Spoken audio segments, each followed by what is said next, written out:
Bonjour à tous, Bonjour tout le monde. bienvenue à la deuxième session qui va être consacrée à l'initiation à LGSub, qui est un logiciel de sous-titrage. Déjà, on va peut-être commencer par vous demander si tout s'est bien passé pour vous la semaine dernière, si vous avez bien eu le temps de reprendre les documents qu'on vous a envoyés et si vous avez des questions. J'en profite aussi pour vous demander si vous nous entendez bien, si vous voyez bien le PowerPoint. Si jamais il y a un petit souci, dites-le nous maintenant, avant qu'on commence l'atelier.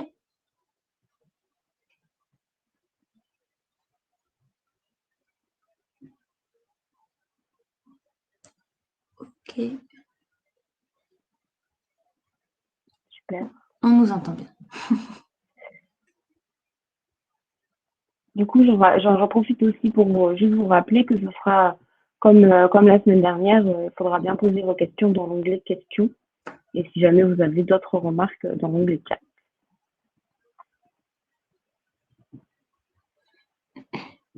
Alors, je ne sais pas si tout le monde est là ou si on peut commencer maintenant. Bon, je dirais qu'on peut y aller. On peut commencer? Allez, ça marche.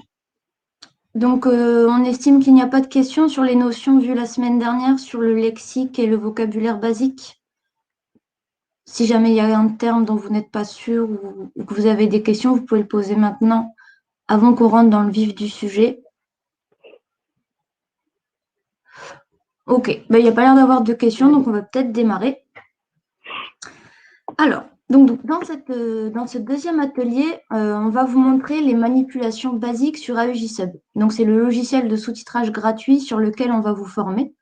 Donc, dans ce premier atelier, on va vous montrer vraiment des manipulations basiques qui sont ouvrir une vidéo, ouvrir un fichier de sous-titres, l'enregistrer et faire les réglages dans AEJSub, et une présentation générale sur l'ensemble de la page AEJSub quand vous ouvrez le logiciel. Donc, on va détailler la vidéo, le spectre, la grille de sous-titres et la zone de texte. Voilà les notions qu'on va voir dans ce deuxième atelier.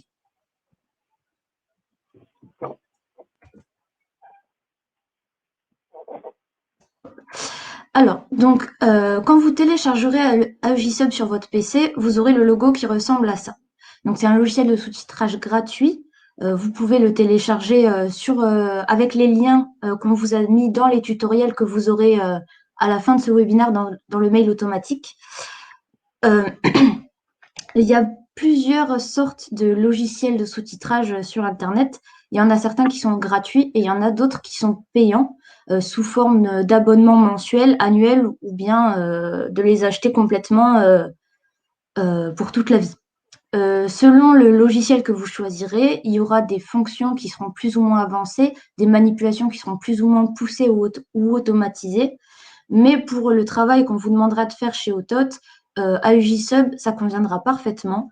On vous conseille d'acheter un logiciel ou de louer un logiciel de sous-titres si vraiment vous faites du sous-titrage très souvent, que vous avez beaucoup de clients qui demandent des projets de sous-titrage, et avoir un logiciel de sous-titrage payant, ça va vous permettre d'être plus efficace et d'être plus rapide.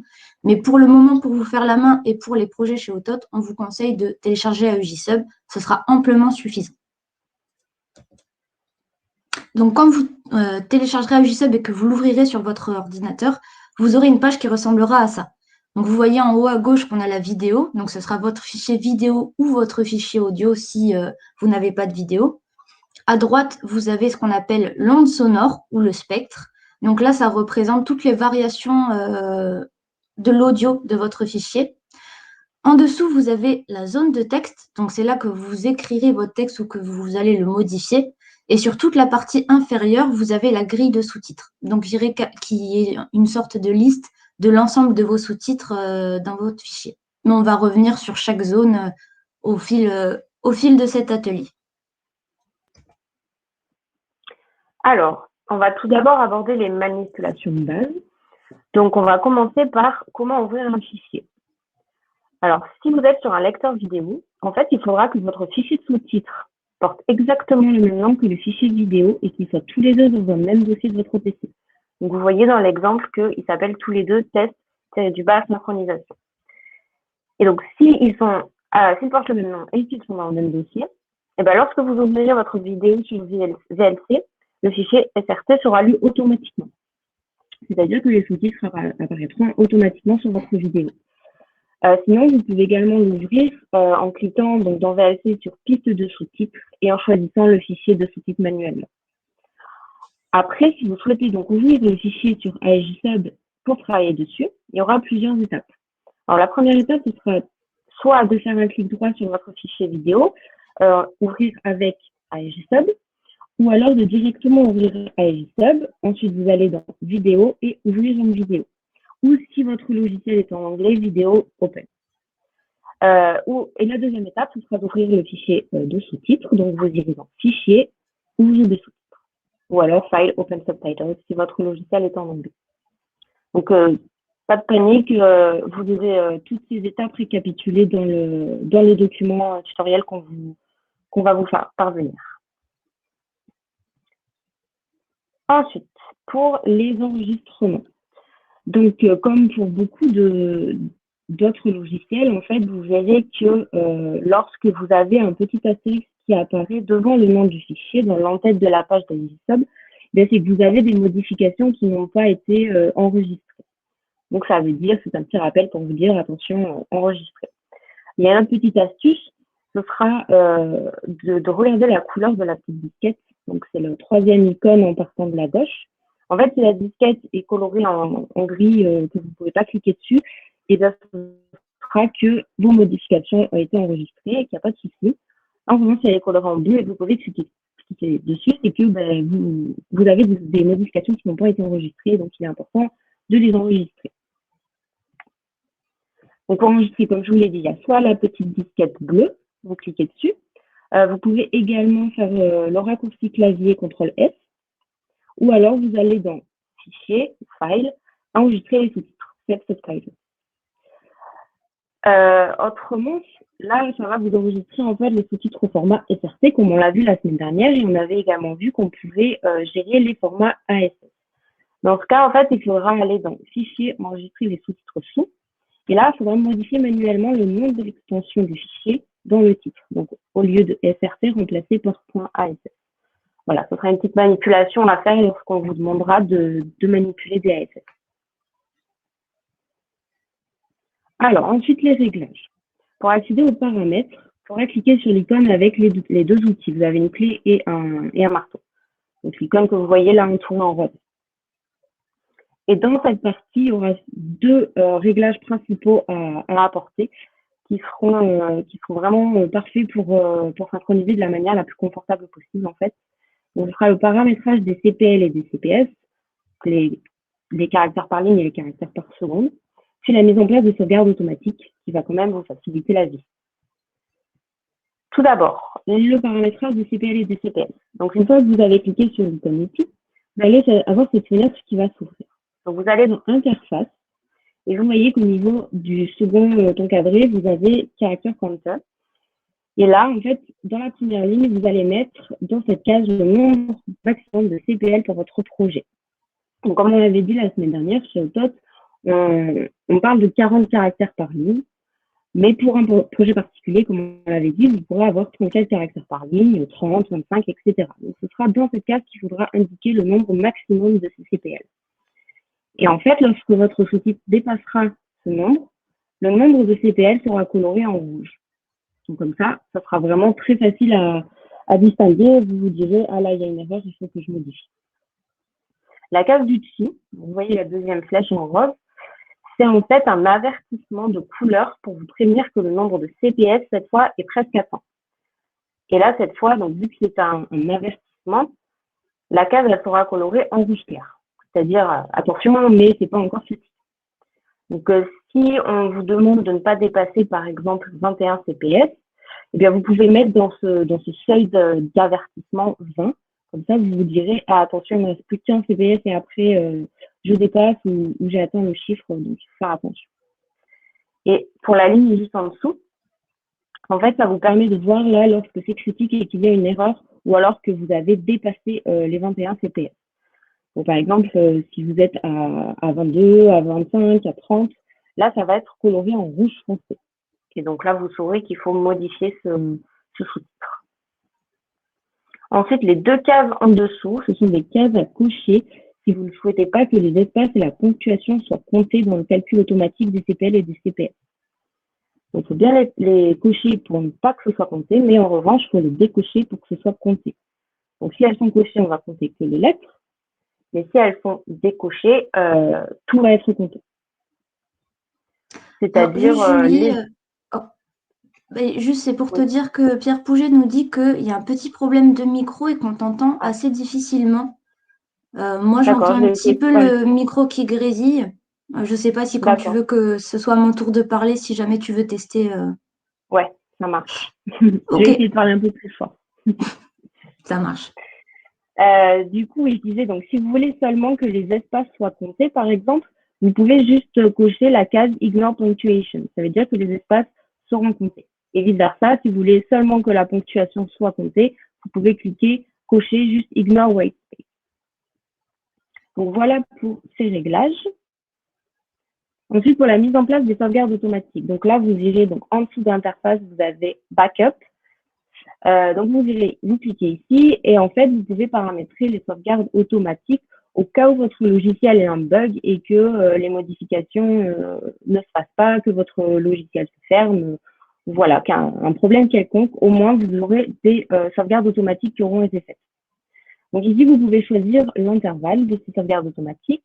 Donc ça peut être 1 minute, ça peut être 30 secondes, ça peut être 2 minutes, ça sera à vous de choisir. Et vous pouvez également choisir le dossier dans lequel les sauvegardes seront conservées sur votre PC. C'est-à-dire que si le logiciel ferme à un moment donné, eh bien, vous pourrez retrouver toutes les sauvegardes automatiques dans le dossier que vous aurez choisi. Comme ça, pas de panique au cas où. Donc là, maintenant, on va présenter de façon générale la page AEJSUB. Donc quand vous l'ouvrez sur votre PC, vous pouvez distinguer 4 zones différentes. Donc comme je l'ai dit tout à l'heure, vous avez la vidéo en haut à gauche et en haut à droite, l'onde sonore qui correspond aux variations sonores de votre fichier vidéo. Juste en dessous, la zone de texte et sur toute la partie inférieure de l'écran, vous avez la grille de sous-titres. Donc on va détailler zone par zone pour vous expliquer comment elle fonctionne. Donc la première zone, c'est la vidéo. Donc comme sur n'importe quel lecteur média sur votre PC, vous allez retrouver les fonctions de base Play, Pause. Donc les 3 icônes que vous voyez en bas à droite de votre vidéo. Le bouton Play entre crochets, à la différence d'un logiciel de lecteur média quelconque, c'est que cette icône va vous permettre de lire uniquement un sous-titre sélectionné. C'est-à-dire que si avec votre souris, vous cliquez sur le sous-titre 14 et que vous cliquez sur cette icône, la vidéo va se lire uniquement du début de ce sous-titre jusqu'à la fin de ce sous-titre. C'est un icône qui va vous permettre de vérifier si votre sous-titre est bien synchronisé. Donc, quand vous êtes en train de faire votre synchronisation de sous-titres, vous pouvez vérifier s'il commence bien au bon endroit et s'il finit bien au bon endroit en cliquant sur cette icône. Sous la vidéo, au-dessus de ces 3 icônes, vous avez le curseur et la timeline. Donc, la timeline, c'est la durée de votre vidéo, c'est la barre de progression, comme on peut voir sur YouTube ou sur n'importe quel site de lecture vidéo. Et vous aurez le curseur qui défilera au fur et à mesure de la vidéo. Juste en dessous, la case qui est un petit peu colorée en bleu, c'est la case qui indique le timecode du curseur vidéo. Donc là, par exemple, vous voyez que la vidéo, c'est vraiment le tout début. Le curseur est au tout début de la vidéo, donc le timecode correspond à 0000. Donc plus il va avancer sur la vidéo, et plus les timecodes vont augmenter dans cette case-là. Tout à droite, sous la vidéo, vous avez une case avec des pourcentages. Cette case, elle est importante parce qu'elle va vous permettre de changer la taille d'affichage de la vidéo. Donc là, vous pouvez voir par exemple qu'elle est à 137,5%. Donc si jamais votre vidéo, elle est en format paysage comme celle-ci, qu'elle est assez grosse, vous n'avez pas de problème, vous pouvez la laisser telle qu'elle. Par contre, si supposons on vous demande de faire des sous-titres sur une vidéo verticale, donc c'est-à-dire comme une vidéo que vous pouvez voir sur les réseaux sociaux qui ont la taille de votre écran de téléphone, le format sera beaucoup plus allongé.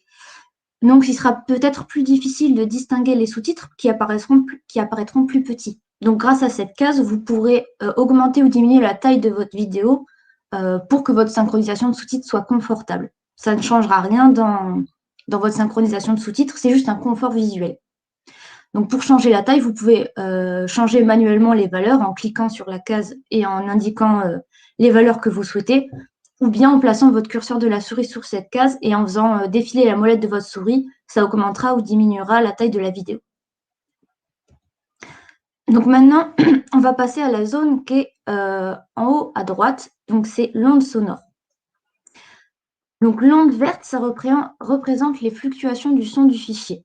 Par exemple, si un intervenant est en train de parler, si on entend de la musique, s'il y a un bruit dans le fichier, vous aurez l'onde qui fera des variations. Par contre, comme vous pouvez le voir au début de la capture d'écran, lorsqu'il y a juste un trait et qu'il n'y a aucune variation, aucune onde, ça veut dire qu'il y a un silence.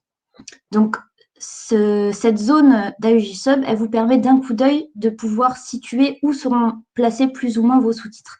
Si vous voyez qu'il y a un long silence, il n'y aura pas de sous-titres à cet endroit-là. Par contre, s'il y a beaucoup de variations, ça veut dire qu'il y a du son et donc potentiellement des paroles et que des sous-titres seront à placer à cet endroit-là. Vous pourrez, quand vous téléchargerez AEJ Sub, vous pourrez changer le visuel. Là, on a une variation verte. Par contre, vous pourrez mettre l'analyse spectre, le mode spectre, ou augmenter ou diminuer la taille des variations. Supposons votre fichier, le son est très bas, les intervenants chuchotent et vous avez du mal à distinguer les variations, vous pourrez les augmenter pour que ce soit plus facilement repérable. Mais tout ça, ce sera expliqué dans le tuto pour bien savoir comment on règle l'affichage et comment on modifie la taille. Donc, vous pouvez voir que sur votre spectre, il y a une barre verticale blanche. Donc ça, en fait, c'est le curseur de votre vidéo. C'est-à-dire que le curseur vidéo, comme on a vu tout à l'heure, qui est à 0, 0, quand vous allez faire lecture, il va défiler sur la barre de progression sur la timeline de la vidéo. Sur l'onde, ce sera pareil. Quand vous mettrez play ou pause sur la vidéo, cette barre verticale blanche va progresser aussi sur l'onde. Ce curseur de la vidéo et de l'onde sont complètement synchrones, c'est-à-dire qu'ils vont se suivre tout le temps. Ensuite, la zone en surbrillance, donc au milieu, qui est délimitée par un crochet rouge et un crochet bleu, ça montre l'emplacement d'un sous-titre. Donc le crochet rouge représente le timecode in, donc le timecode de début, et le crochet bleu représente le timecode out, donc la fin du sous-titre. Donc vous pouvez aussi repérer le début et la fin de vos sous-titres sur l'onde. Tout à droite, vous voyez aussi une barre violette verticale. Alors cette barre, ça représente un changement de plan. Alors, on vous en parle maintenant pour que vous sachiez à quoi ça correspond cette barre, mais dans les projets qu'on vous demandera pour OTOT, on vous demandera rarement de prendre en compte les changements de plan. Par exemple, il y a certains projets ou certains clients qui vont être très exigeants et qui vont avoir comme consigne de ne pas avoir de sous-titres qui comportent plus de 3 changements de plan, par exemple. Donc, c'est par rapport à ces barres violettes qu'il faudra vous repérer. C'est à titre informatif, on vous demandera que très rarement, voire pas du tout, de prendre ça en compte, mais on vous l'explique pour que vous sachiez à quoi ça correspond. Mais attention, c'est à prendre avec des pincettes, parce que AEJ Sub, c'est un logiciel gratuit, donc il y a des automatisations qui sont de qualité assez aléatoire. Donc, c'est-à-dire que pour détecter un changement de plan, il va prendre en compte les variations de lumière sur votre vidéo. Donc, dès qu'il va avoir un changement de luminosité brutale, il va considérer que c'est un changement de plan. Donc, il va mettre une barre violette. Par exemple, si un personnage est dans l'obscurité, qu'il est éclairé juste avec une bougie et qu'il allume la lumière, il est possible qu'il n'y ait pas de changement de plan, que ce soit juste la lumière qui varie. Et AEJ Sub va considérer ça comme un changement de plan. Donc voilà, attention à prendre ça avec précaution et à vérifier que ce soit bien un changement de plan si jamais c'est une consigne qu'on vous demande dans vos projets. Vous pouvez aussi voir au-dessus des variations de l'onde verte que vous avez une ligne graduée. Donc ça représente les timecodes, c'est aussi pour vous repérer par rapport à la vidéo. Donc là maintenant, nous allons passer à la grille de sous-titres. Donc c'est le grand encadré qui prend toute la partie inférieure de l'écran. Donc, la grille de sous-titres, c'est une liste qui va vous montrer la totalité du sous-titre du fichier. Donc, vous pouvez voir qu'il y a plusieurs colonnes. Donc, la première, c'est le numéro, c'est une liste numérotée qui reprend l'ensemble de vos sous-titres. Ça permet de vous repérer. Par exemple, si on vous dit attention au sous-titre numéro 12, il faudra faire ça. Vous pouvez donc ne pas les compter à la main et juste vous repérer par rapport à cette liste-là. Ensuite, vous avez la colonne Start et End. Donc, ça correspond au timecode de début et de fin. Donc, dans cette liste, vous allez voir tous les timecodes attribués à vos sous-titres. Donc, vous pouvez voir, par exemple, que le premier démarre à 000 et qui va finir à 2 secondes 25. Donc là, ça vous permet aussi de vous repérer sur la synchronisation de vos sous-titres. La colonne après, c'est la colonne des CPS. Donc, comme on l'a dit tout à l'heure avec les avertissements colorés, vous pouvez voir que, par exemple, le sous-titre numéro 3 et le sous-titre 5 sont en rouge. Donc, il y en a un à 23 et un à 34. Si dans les réglages et dans les paramètres de AEJ-Sub, vous avez indiqué que les CPS ne devaient pas excéder 21, il va vous mettre en rouge à chaque fois qu'un CPS est mauvais. Donc là, d'un seul coup d'œil, vous pouvez voir qu'il y a 3 sous-titres à revoir. Vous pouvez voir, par exemple, le sous-titre numéro 6, la case de CPS est vide. Ça veut dire que votre fichier de sous-titres n'est pas totalement synchronisé. Donc, il faudra ajuster les timecodes et une fois que vous aurez ajusté ces timecodes, la case de CPS va se calculer automatiquement. Comme on l'a dit dans le premier atelier, vous n'aurez jamais besoin de compter avec des calculs le montant des CPS par rapport au temps d'apparition, au moment de fin et à la durée. Ça se calcule automatiquement, donc pas de panique. Ensuite, la dernière colonne, donc la colonne texte, ça vous montre l'aperçu du contenu texte de vos sous-titres. C'est-à-dire que vous ne pourrez pas modifier le texte dans cette zone, mais ça vous permet de voir la structure de vos sous-titres, la découpe et quel texte apparaît à quel moment et disparaît à quel moment. Donc là, la dernière zone que l'on va voir, c'est la zone de texte. Donc c'est celle qui se situe sous le spectre, l'onde verte et au-dessus de la grille de sous-titres. Et c'est dans cet espace que vous allez pouvoir modifier le texte d'un sous-titre. C'est-à-dire que si, avec votre souris ou votre clavier, vous sélectionnez le sous-titre 14, par exemple, il sera en surbrillance dans votre grille de sous-titres et le contenu texte apparaîtra dans cette zone de texte. Donc là, vous pouvez voir que comme tous les logiciels de traitement de texte, vous avez certaines fonctionnalités de mise en forme. Par exemple, vous avez un bouton pour mettre en gras, en italique, en souligné ou en couleur. Tout ce qui concerne la mise en forme, on le verra dans des ateliers, futurs. Mais voilà, à titre informatif, vous savez que dans cette zone, vous pourrez modifier certains paramétrages basiques de mise en forme. Donc, pour modifier le contenu texte, il faudra donc cliquer dans cette zone et c'est là que vous pouvez ajouter ou modifier du texte. Et c'est aussi à cet endroit que vous placerez vos sauts de ligne. Donc, vous pouvez voir, comme on en a parlé la semaine dernière, le petit symbole qui représente le saut de ligne juste après Flash Talk. Donc, si le saut de ligne est mal placé, ce sera dans cette zone-là qu'il faudra bien le placer.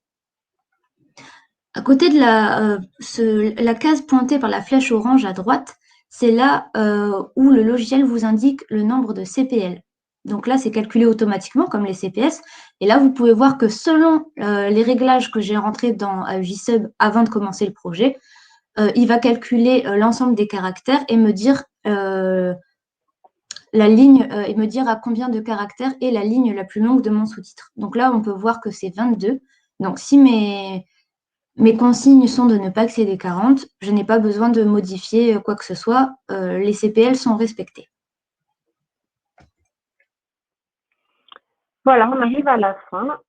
Du coup, on va vous faire parvenir donc deux documents tutoriels pour reprendre tout ce qu'on vous a dit.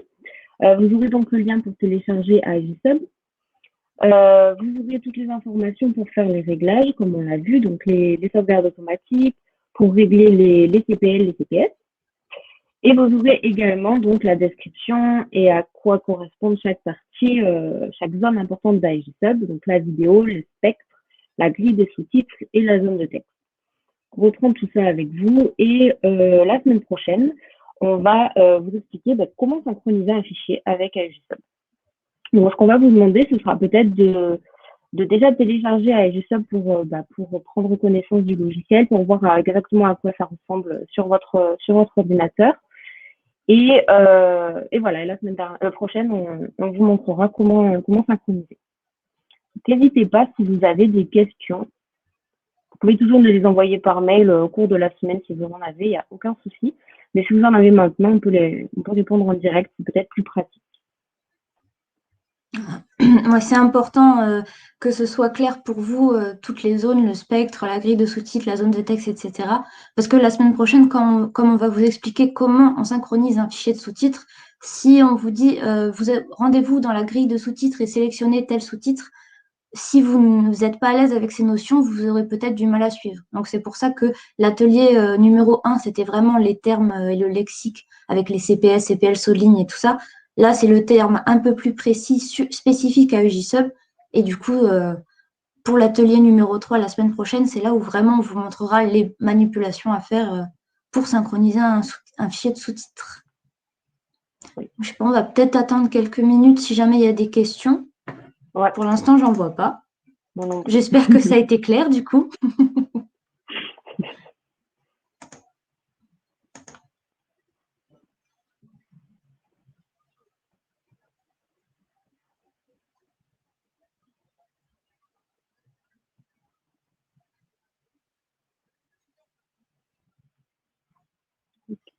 Ok, Clair.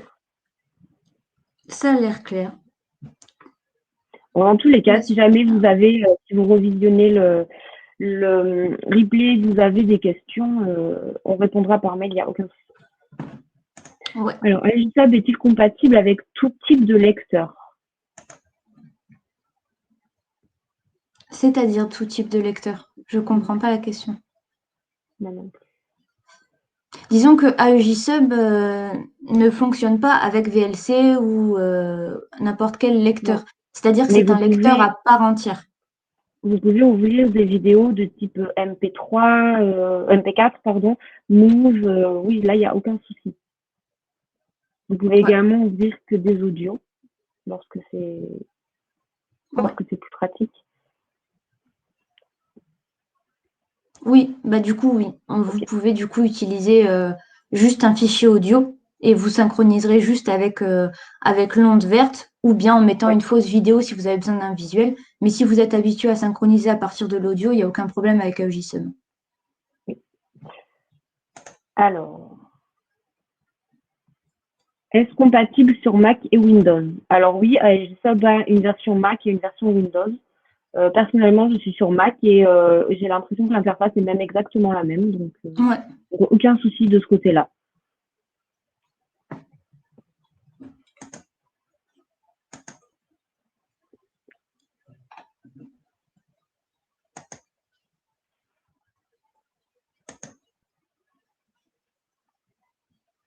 Mais du coup, voilà, pour les personnes, si jamais il y a des personnes qui sont sur Mac, pensez bien à télécharger la version compatible. Et n'hésitez pas, si vous avez des soucis au niveau du téléchargement d'AEJSub, de nous envoyer un mail et on pourra vous donner les instructions. N'hésitez vraiment pas.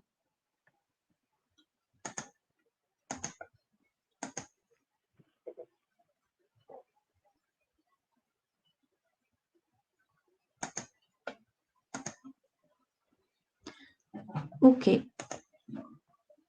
Bon, on peut peut-être rester si jamais il y a des questions, mais en tous les cas, on vous remercie d'être venu. Si jamais vous devez partir maintenant et que vous n'avez pas de questions, bah, on vous souhaite une bonne journée. On vous dit à la semaine prochaine. Oui, N'hésitez on vous vraiment pas enverra si le vous avez lien. des questions. Ouais,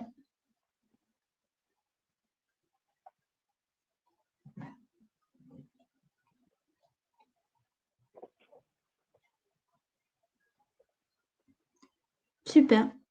Eh ben, merci à tous d'être venus Merci. À la semaine prochaine. et à la semaine prochaine.